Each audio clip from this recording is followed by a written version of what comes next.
Hello friends, कैसे हो आप सब। आई होप कि आप अच्छे होंगे। देखिए, हम लोग केवीएस टीजीटी डब्ल्यूई के प्रीवियस ईयर क्वेश्चन पेपर को डिस्कस कर रहे थे, जो कि 2017 का है। तो जितने भी student work experience KVS TGT की प्रिपरेशन कर रहे हैं, वो एक बार प्रीवियस ईयर क्वेश्चन पेपर जरूर सॉल्व करें। ठीक है, मैंने 2018 का भी क्वेश्चन पेपर सॉल्व करा दिया है, तो आप जाकर के प्लेलिस्ट में इसको जरूर देख लें।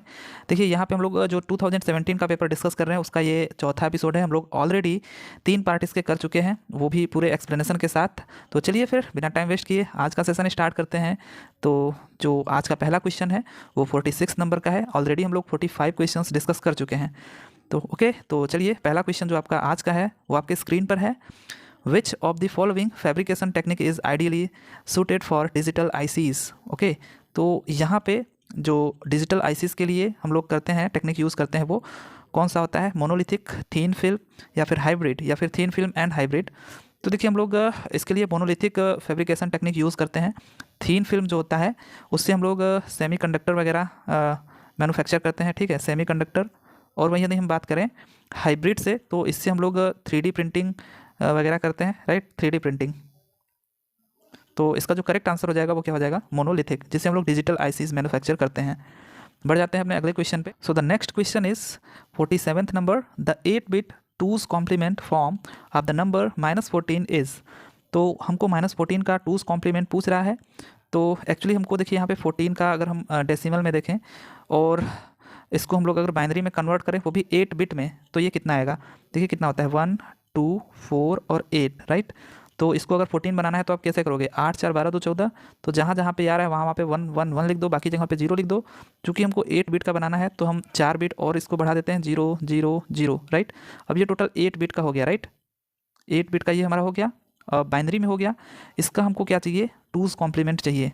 ओके, तो देखिए 2's कॉम्प्लीमेंट के लिए हम लोग क्या करते हैं, मैं आपको तरीका भी बता देता हूँ और अपनी तरफ से मैं एक शॉर्टकट भी बता देता हूँ। तो यहाँ पे हम लोग सिंपली इसको क्या कर देते हैं, पूरा इसका बार ले लेते हैं। ठीक है, कॉम्प्लीमेंट इसका कर दो, तो कितना हो जाएगा? ये 1 1 1 1, जहाँ जहाँ पे 0 होगा वहाँ वहाँ पे 1 हो जाएगा। और ये 0 0 0, यहाँ पे 0 है तो 1, राइट। अब इसमें आप क्या करो, 1 ऐड कर दो। तो अब ये कितना हो जाएगा? 1 और 1 0, एक कैरी हो जाएगा यहाँ पे 1 हो जाएगा, फिर 0 0, और ये 1 1 1 1, राइट। तो यहाँ से आप देख सकते हो कि जो हमारा आंसर मैच कर रहा है वो कौन सा हो जाएगा? फर्स्ट ऑप्शन, यहीं इसका 2's कॉम्प्लीमेंट हो जाएगा। यहाँ पे देखिए जो 1 आ रहा है हमारा मोस्ट सिग्निफिकेंट बिट पे, वो रिप्रेजेंट कर रहा है कि ये नेगेटिव नंबर है। अगर यहीं पे अगर हमारा यहाँ पे 0 होता तो ये रिप्रेजेंट करता पॉजिटिव नंबर को। ठीक है, तो नेगेटिव पॉजिटिव बस यही चीज़ है। और अब यहाँ पे ये 1 था, राइट। अब मैं आपको 2's कॉम्प्लीमेंट यदि इसका निकालना है तो डायरेक्ट मैं आपको बताता हूँ कि आपको करना क्या है। जैसे यहाँ पे है हमारा 0 0 0 0, उसके बाद है 1 1 1 0। तो 2's कॉम्प्लीमेंट निकालने के लिए आप इसको हूबहू ऐसा ही लिखना स्टार्ट करो। तो मैं 0 है तो 0 लिख रहा हूँ, लेकिन जैसे ही इसमें 1 आए कहीं, वहाँ पे आपको 1 लिख देना है। उसके बाद जितने भी आपके नंबर्स हैं उनको आपको उनका कॉम्प्लीमेंट लिख देना है। तो 1 की जगह पे 0 0, अब 0 की जगह पे 1 1 1 1 1, राइट। बस यही आपको करना है। अब इसको उल्टा करके 1 जोड़िए मत, मतलब वही चीज़ है, बस मैं आपको डायरेक्टली बता रहा हूँ, राइट। तो ये इसका क्या हो जाएगा? करेक्ट आंसर, जो कि मैच कर रहा है आपका फर्स्ट ऑप्शन में। फर्स्ट ऑप्शन क्या हो गया? करेक्ट है। तो बढ़ जाते हैं अपने अगले क्वेश्चन पे। अगला जो क्वेश्चन है हमारा 48th नंबर का। The MSB of a binary number has a weight of 512, the number consists of. तो MSB most significant bit of a binary number हमको दिया हुआ है, उसका वेट दिया हुआ है हमको एक्चुअली 512। तो यहाँ पे बाइनरी नंबर का जो वेट होता है वो 2 के पावर में होता है, राइट, 2 के पावर में। और 2 के पावर में लेटर सपोज x, और वो दिया हुआ है हमको 512। तो यहाँ से हमको पता चल जाएगा आराम से कि x की वैल्यू क्या है, क्योंकि इसको हम लोग लिख सकते हैं 2 to the power 9। So x is equals to 9 है, राइट। लेकिन जो मोस्ट सिग्निफिकेंट बिट होता है वो हमारा होता है 2 के पावर n-1, जहाँ पे जो n है ये क्या है? बिट है, ठीक है। तो n बिट्स, तो इसको अब हम लोग कैसे लिख सकते हैं? x यहाँ पे 2 to the power 9 है, तो n-1 इज इक्वल्स टू 9 का मतलब होता है कि n इज इक्वल्स टू 10। तो सोशल टोटल कितने बिट्स हैं यहाँ पे? तो टोटल 10 बिट्स हैं। तो सेकंड ऑप्शन क्या हो जाएगा? इसका करेक्ट हो जाएगा। आई होप कि आपको समझ में आया होगा। बढ़ जाते हैं अपने अगले क्वेश्चन पे। अगला जो क्वेश्चन है हमारा, a gate which can not be used as an inverter is. तो देखिए कौन सा ऐसा गेट है जिसको हम लोग इन्वर्टर की तरह यूज नहीं कर सकते हैं?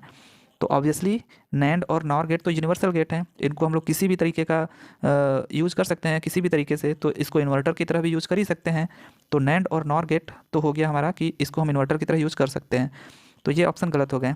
अब हमारा बचता है एक एक्स नॉर गेट और एंड गेट। तो देखिए एक्स नॉर गेट क्या होता है हमारा, जो एक्स नॉर गेट होता है उसका यदि मैं आपको ट्रुथ टेबल अगर एक बार मैं आपको दिखा दूं, यहाँ पे let us suppose this is A B और यहाँ पे ये वाई इसका क्या है आउटपुट है, राइट। तो यहाँ पे 0 0 0 1 1 0 और ये 1 1, राइट।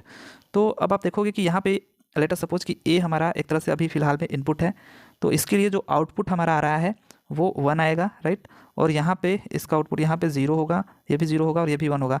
मतलब एक्स नॉर का क्या होता है, जब बोथ इनपुट क्या है हमारे सेम हो तभी ये आउटपुट हमारा हाई देता है। तो देखिए जब 1 1 है तभी हाई दे रहा है और 0 0 सेम है तभी हाई दे रहा है।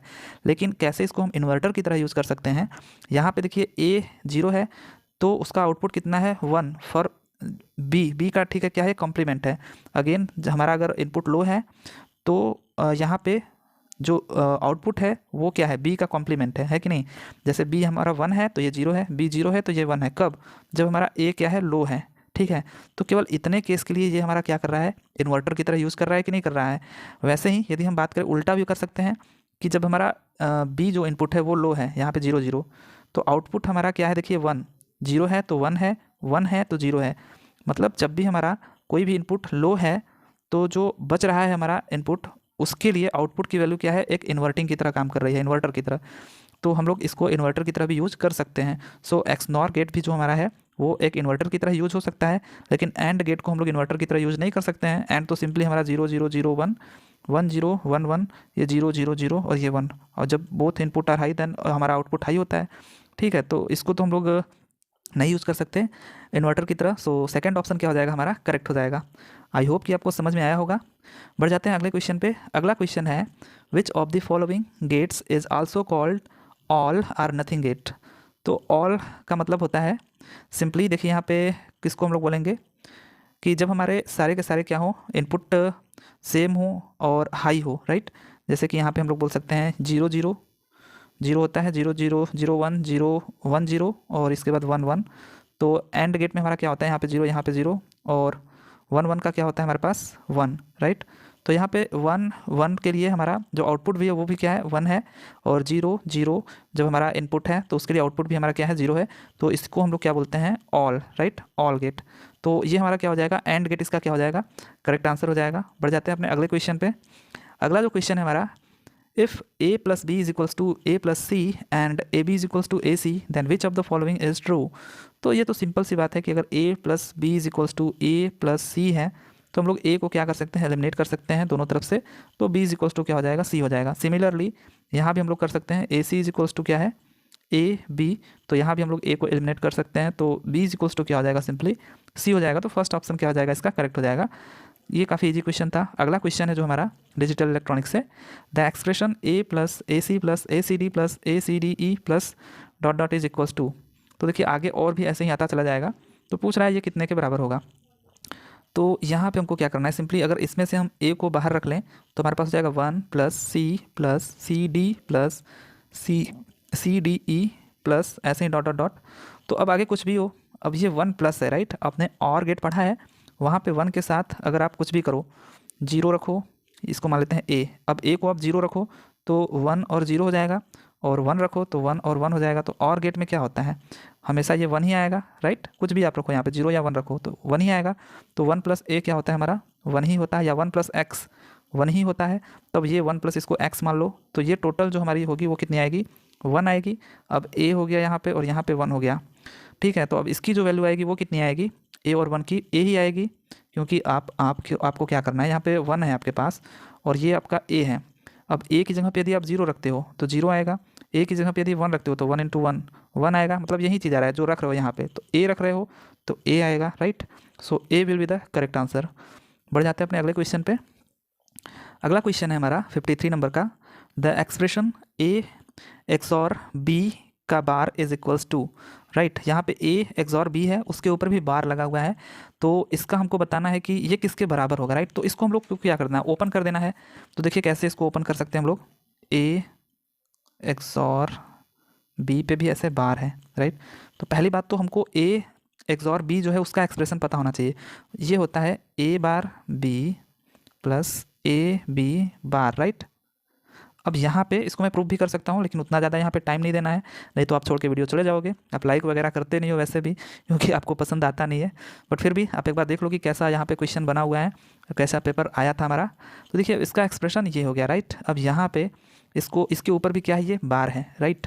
तो अब आपको पता है डी मॉर्गन प्रिंसिपल से कि ये जो बार होता है उसमें ये जो प्लस होता है वो क्या होता है, डॉट में कन्वर्ट हो जाता है, और जो पर्टिकुलर यहाँ पे होता है एलिमेंट उसको उसके ऊपर भी बार लग जाता है। तो ये हो जाएगा A B, A bar B है, इसके ऊपर भी एक बार लग जाएगा और प्लस की जगह पे यहाँ पे डॉट हो जाएगा, और ये ए बी बार है तो इसके ऊपर भी बार आ जाएगा।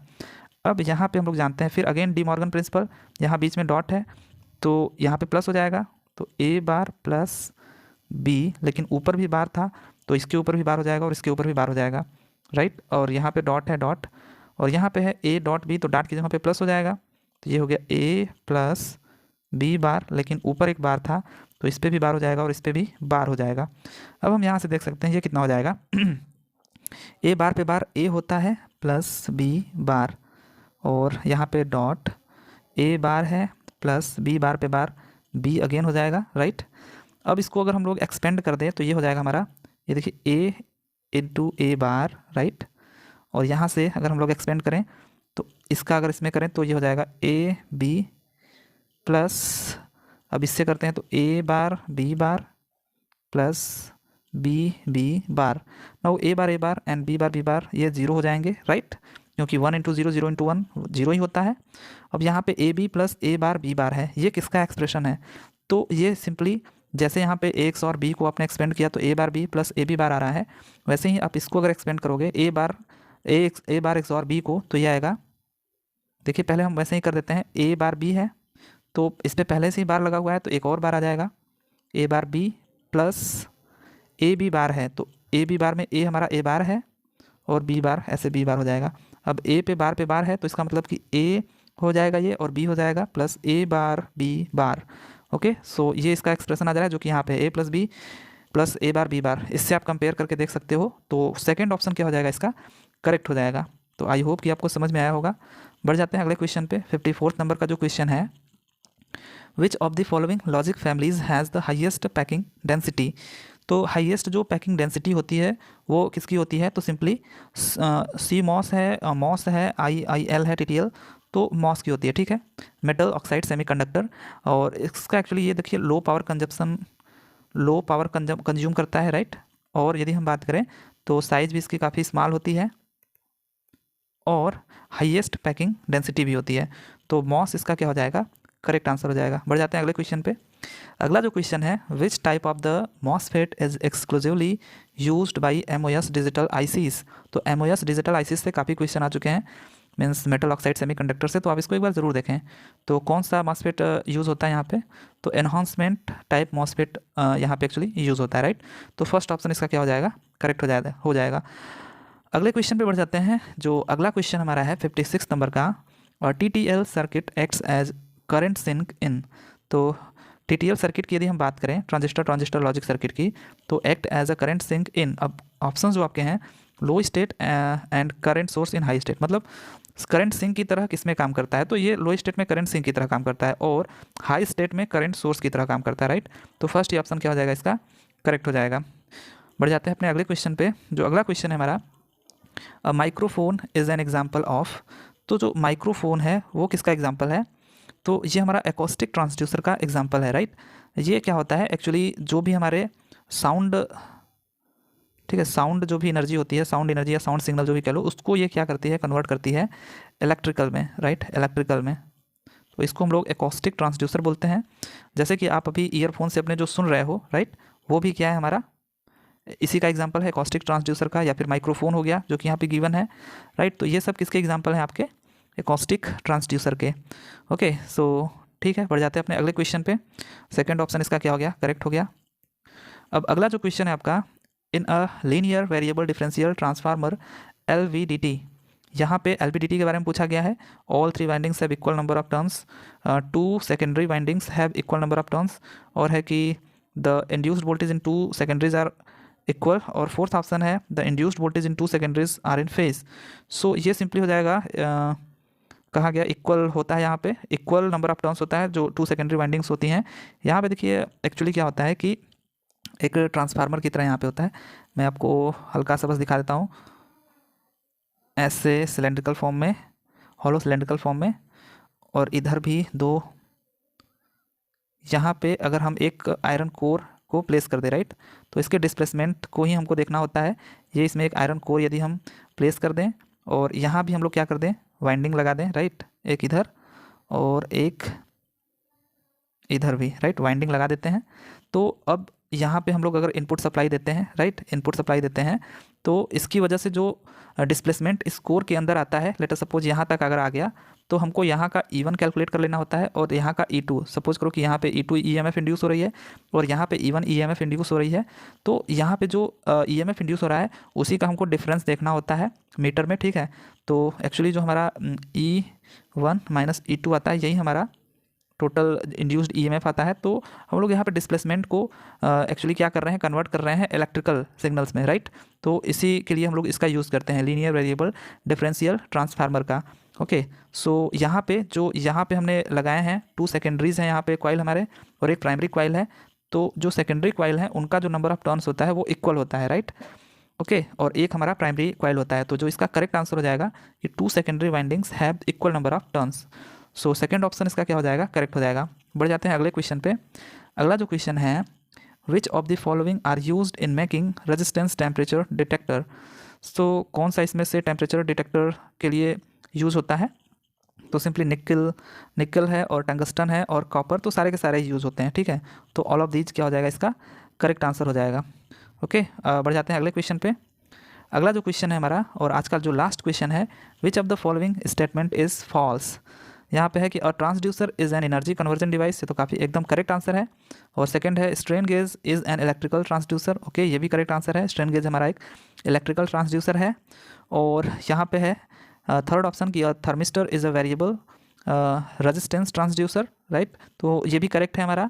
और फोर्थ ऑप्शन है thermistor have negative temperature coefficient of resistance, तो ये भी तो करेक्ट ही है। नेगेटिव नहीं, यहाँ पे क्या होता है कि थर्मिस्टर के पास नेगेटिव टेम्परेचर और पॉजिटिव टेम्परेचर कोएफिशिएंट दोनों होते हैं, राइट, तो हो सकता है कि इस वजह से इसको दिया हो। तो फोर्थ ऑप्शन क्या हो जाएगा, इसका करेक्ट हो जाएगा, जो कि गलत है। एक्चुअली सही भी है, लेकिन इसमें क्या है कि पॉजिटिव और नेगेटिव दोनों होते हैं, केवल एक ही आप नहीं बोल सकते। तो फोर्थ ऑप्शन क्या हो जाएगा, इसका करेक्ट हो जाएगा। तो चलिए फिर, ये हमारा लास्ट क्वेश्चन था। आई होप कि आपको समझ में आया होगा। और देखिए, आप सेशन को जरूर एक बार लाइक किया करो, क्योंकि मेरे स्टूडेंट्स मुझसे बोलते हैं कि आप पे नहीं लाइक है, नहीं आपके सब्सक्राइबर कुछ हैं, तो कैसे। फिर भी चलिए ठीक है, मैं आपको जो पेपर दिखाना था वो मैंने आपको दिखाया। अब मिलते हैं अपने नेक्स्ट सीरीज़ में अगले क्वेश्चंस के साथ। तब तक के लिए थैंक यू, टाटा, बाय बाय।